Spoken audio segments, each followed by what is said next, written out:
everybody.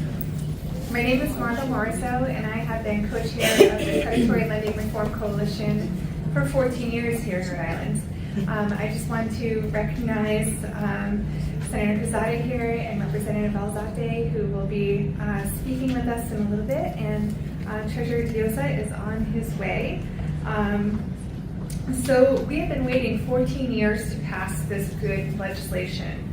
A coalition of over 90 members, including faith leaders, labor, elected officials, financial institutions, and community organizations, have been fighting hard for this reform. I just want to take a minute to recognize coalition leaders who are in this room. So if you wouldn't mind standing, waving, putting a hand up, if you're a member of the Payday and Lending Reform Coalition. So thank you all for your hard work.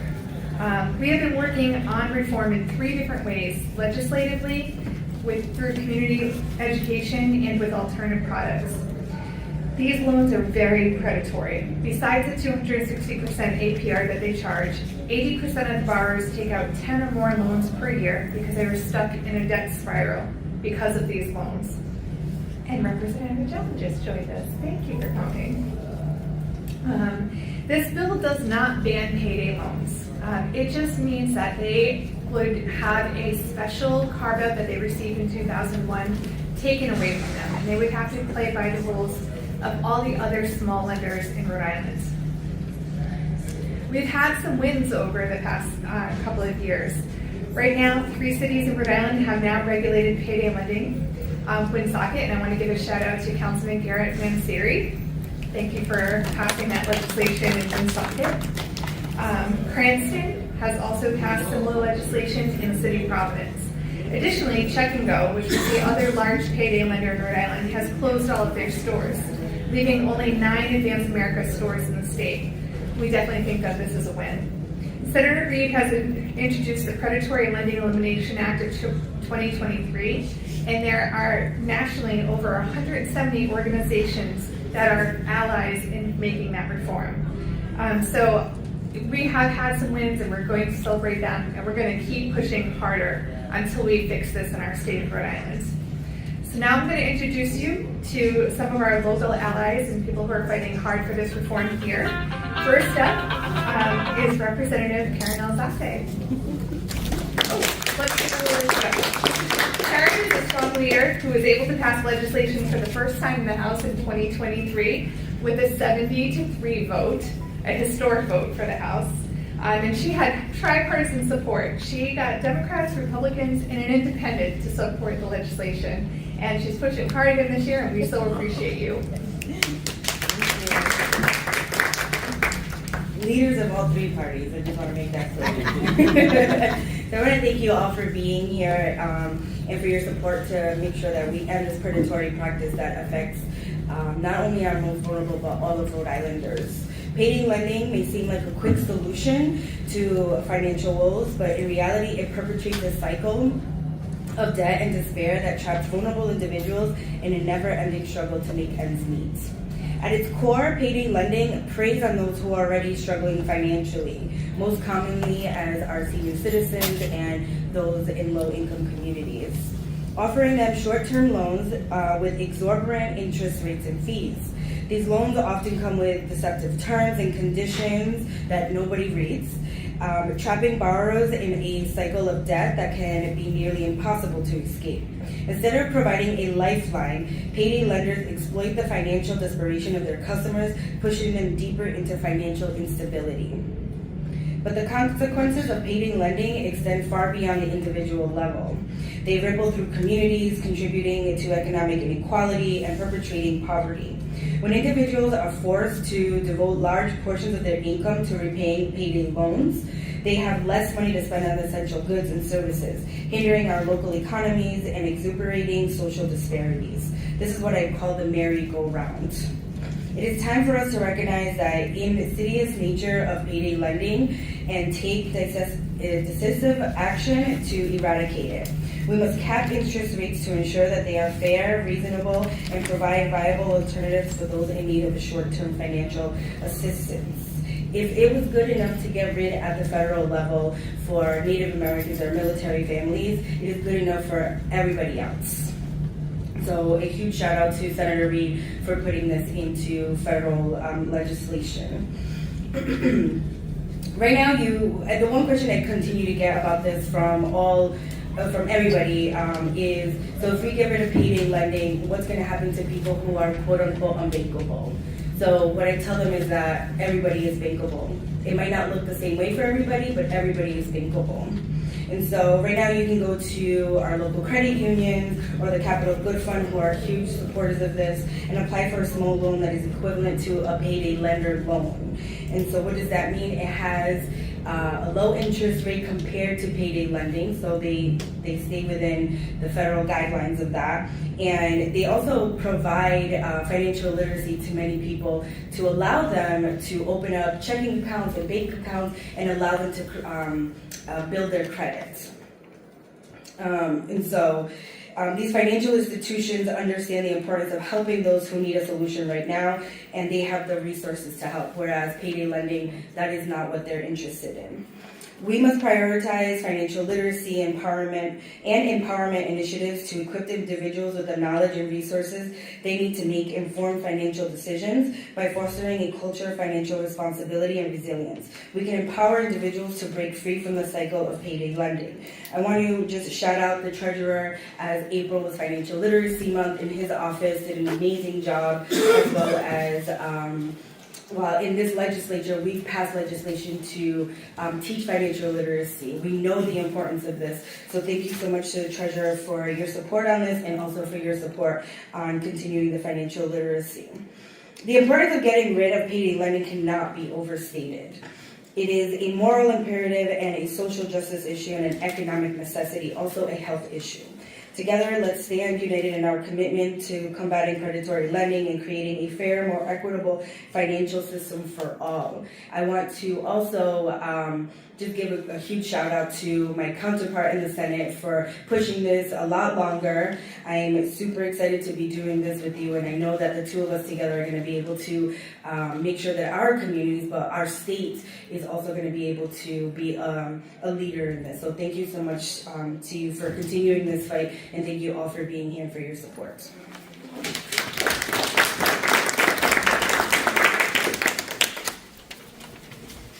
Now I'd like to introduce Senator Quesada. Senator Quesada is championing this legislation in the Senate. She made a promise to Senator Metz that she would carry on his legacy fighting for this modern-day civil right, and she is sticking to it, and we appreciate her. Senator Quesada.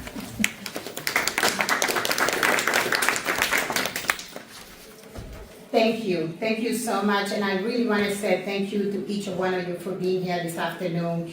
And I really said thank you to the advocate, because without you, we are not able to do this job. You are the one who make this easy for us. Then, thank you from the bottom of my heart. We have waited far too long to pass this legislation. And it's time for us to be in fight for us to make sure that we pass predatory payday lending. I have been working on this issue for many years, and that is very deeply to me, because I come from the community who be affected the most. And I remember in my country, when my parents didn't have the money and they had to use, it's called different, we call it pawnbroker in my country, where people take the clothes or the jewelry and they take it for money. Then I know what that is at a very young age and what people go through and why they do it. Then my community is, a community like mine are the most impacted. And I have seen this terrible effect in my neighbors. Predatory lending target the most vulnerable member of our communities. They target people with nowhere else to go. And they target people without no financial knowledge to protect themselves. And that's one other thing. They go to Latinos in community of color because they don't have no knowledge how to go and get a loan. Or they think they don't qualify to go to the bank and get a loan. This lender trap people in the vicious circle of that. They cannot escape. The consequences are devastating, and they can last for generations. Taking action to end predatory payday lending is more important than ever. Many years ago, when I started this effort, Payday lending were found in the store in front of our neighborhood. Today, this predatory lending can target people right there in the phone. And it's easy for them to target people in the phone because they send them emails and telling them how easy it is to get $500 right away. We cannot wait any longer to protect our community.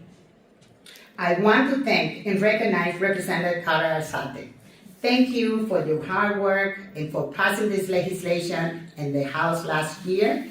And since that happened, and we've seen, the passion that people put into this legislation this year and previous year. Thank you for that, Representative Alzate. And I want to thank all my so many Senate colleagues that they've been supporting this legislation and making this the primary legislation. I can see today there's much support in important legislation for that. Together, we can keep fighting for private lending. And I really want to say, in the Senate side, I can tell you, if this go to the floor, it would pass. Yes. We have a number. Most of our colleagues are looking forward to vote for this legislation. For many years, we just have to make sure, come out from committee and go to the floor. And I can guarantee you, we will pass. Let's try together. Let's fight together to pass this year. Let's fight.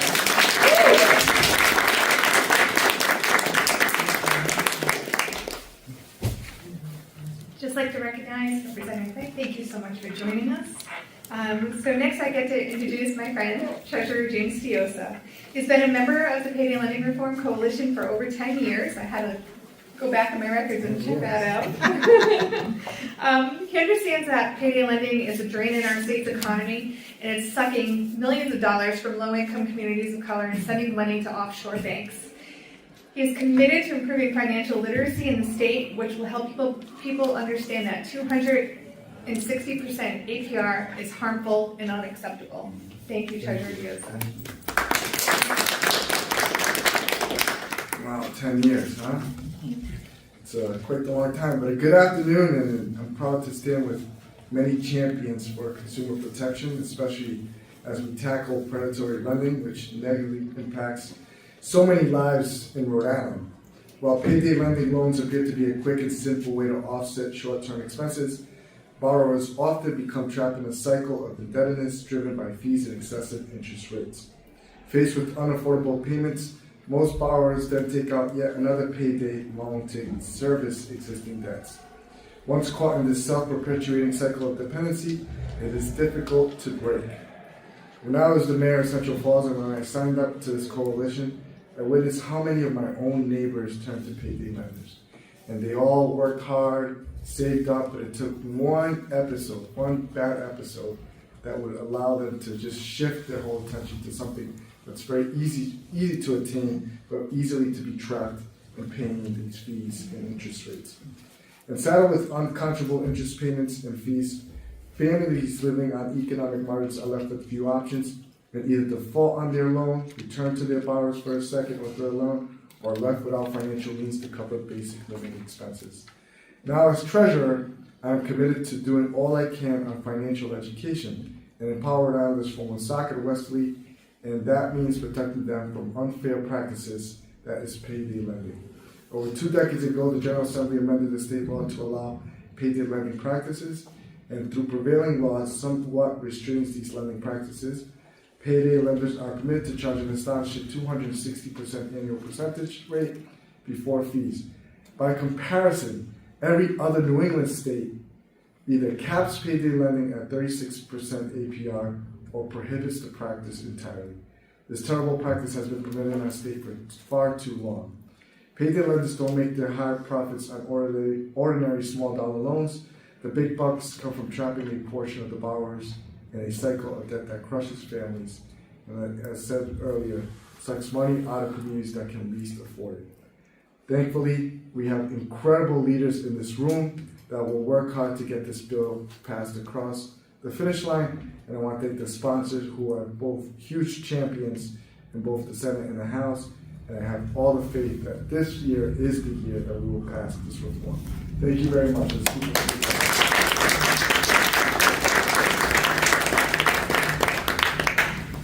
Next, I'd like to introduce Rob Rock, who is the Deputy Secretary of State. Rob has been watching this fight for years, and Secretary Mori has been out in front on this issue. He's never been afraid to speak on it and has supported the effort since he was a state representative. He couldn't be with us today, but we're happy to have Rob. And we're pleased to announce that we have 4 of the 5 statewide office holders as members of this coalition in helping to fight for the change. So, Rob, thank you. Thanks, Margot, and good afternoon. Unfortunately, Secretary Mori couldn't be with you today, but Secretary stands in strong support of House Bill 7211 and Senate Bill 2141, and I first want to thank Representative Alzate, Senator Quezada for leading the efforts on this important topic.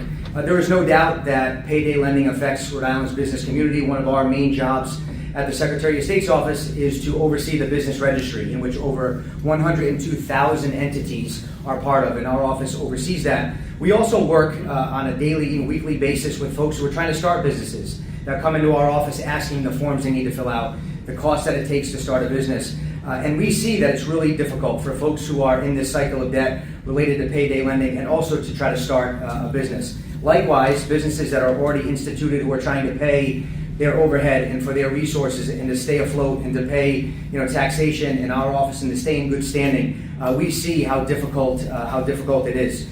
So we believe that potential and current business owners must be made aware of the consequences of payday lending and its potentially permanent effects on credit. Secretary Mori believes that the General Assembly should develop laws and policies that encourage responsible lending, and eliminating this practice will ensure that our most vulnerable population is kept safe from the predatory lending practice. So thank you again, Representative Alzate, Senator Quezada, Margot, and the coalition for allowing the Secretary and myself to speak today. Thank you for all your hard work and efforts, and we're hopeful that this bill will pass this year. Thank you.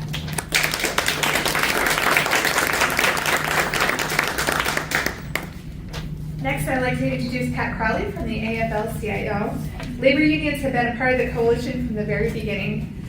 Just like when Senator Reid passed the Military Lending Act to protect military members and their families from predatory payday loans, unions understand that these loans harm the workforce and cause stress and financial instability to people who take them out. And so we're very grateful to have you here today, Pat. Thank you. Thank you, Margot. Thank you, Representative Alzate, Senator Quezada, for all of your leadership. But really, I mean, thank you to Margot. I mean, she has been a one-person juggernaut on this issue for so long, and really is an inspiration for sticking with it for this long. I mean, it's that important, but to really appreciate the leadership that you've shown throughout the years on this issue is really, it's an inspiration to me personally, and I know the 80,000 members of the Rhode Island AFL-CIO also appreciate your efforts, so thank you very much. Predators have a place in nature. There's nothing wrong with sharks. There's nothing wrong with lions, tigers, and bears, but oh my, they have no place in our neighborhoods. I mean, when you think about the way this industry works, I mean, it is literally there to trick people into giving multi-billion-dollar corporations their hard-earned money. I mean, that's the business model. I mean, we wouldn't allow that in any other type of industry. I mean, imagine someone set up shop today in any corner of any neighborhood where any of us live and said, here's the deal. I'm going to make my money by selling you snake oil. Or I'm going to make my money by making sure that anything that you buy in the store breaks tomorrow and you have to pay twice as much to bring it back to be repaired. We wouldn't allow that. So why is it that we're allowed to allow these businesses and this type of operation to continue? It really needs to stop. I mean, the idea that you can't make a profit at 36% interest doesn't tell me that your business model is very successful. And to think that you need 260% to survive, to make your money, to pay your stockholders, to pay your CEO exorbitant sums, really just is cover for the fact that you're stealing from Rhode Islanders. And it's time for that to stop.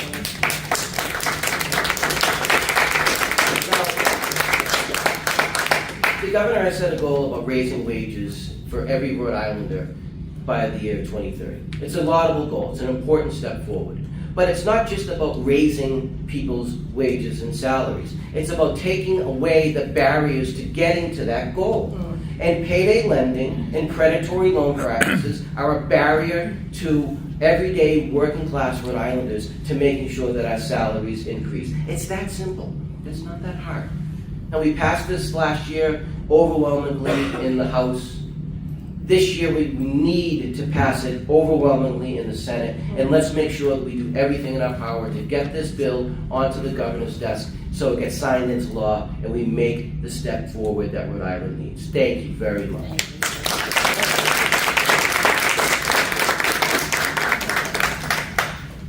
Pat, I think we gotta give you the microphone more often. Next, I want to introduce Jessica Vega. Jessica is our friend and colleague from Rhode Island Kids Count, but she had her jaws dropping when she told her story of being stuck in a payday loan every Senate hearing. All I wanted to do was give her a big hug after. These stories are not easy to tell. Many people don't want to come forward because of the shame that comes from feeling of being swindled. We think Jessica is brilliant and brave, and we thank her for being willing to share her experience with you all.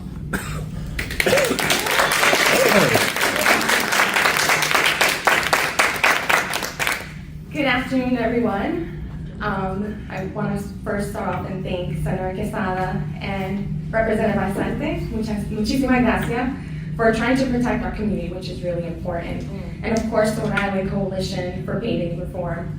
So last year when this bill was introduced, when it popped up in my email, I wrote testimony because I'm at Rhode Island Kids Count, so what we do there, we look for data, we look for research, and I wrote a compelling testimony about how these payday centers are predatory and how they impact Black and brown communities and low-income communities. I wrote a testimony, not my testimony.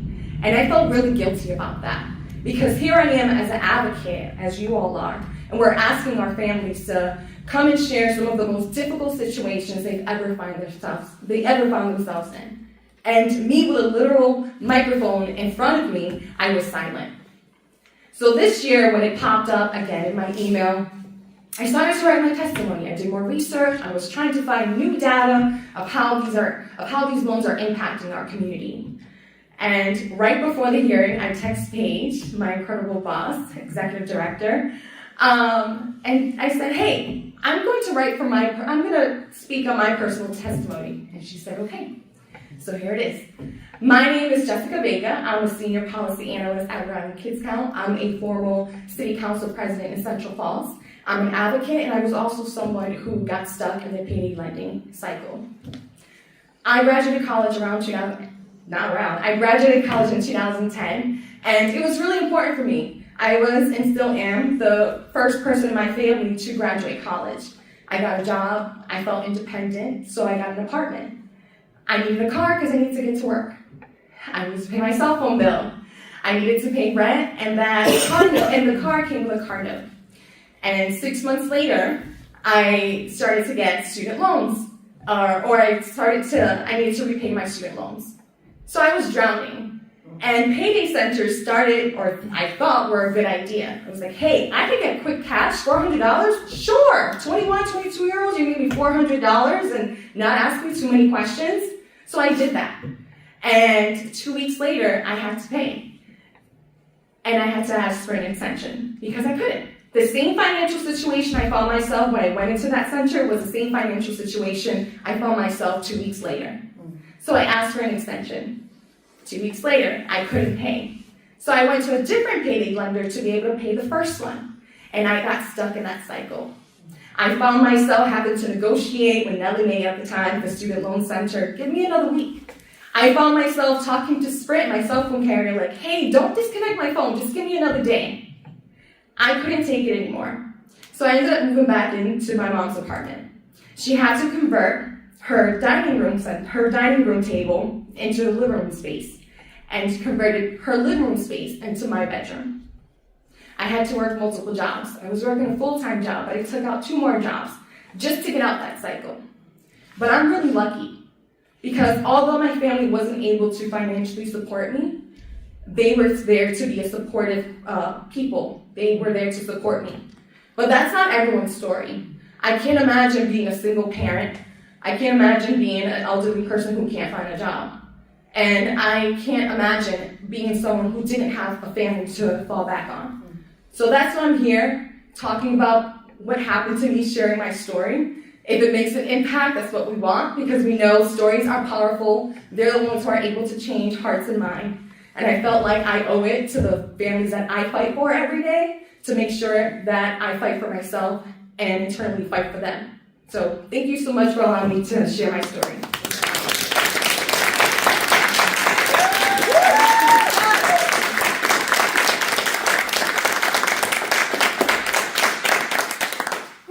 Jessica's story doesn't make you want to fight harder for reform. I don't know what does.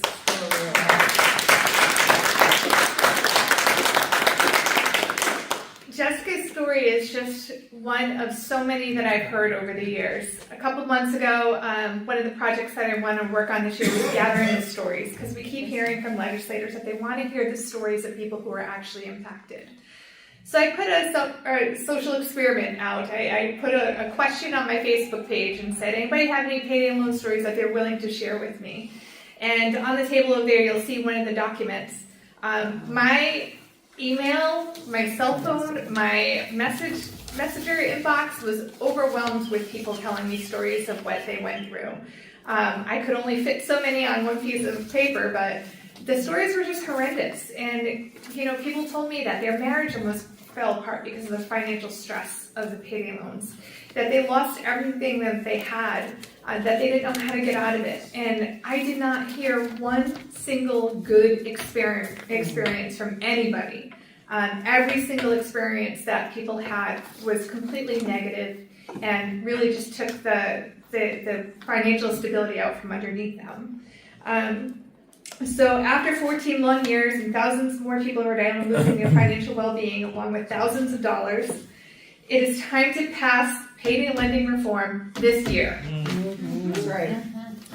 So I hope some of you will stay and join us as we head to the floor to lobby representatives and senators and tell them that reform needs to happen this year, that we've had enough and it's time to let it pass. So thank you all for joining us.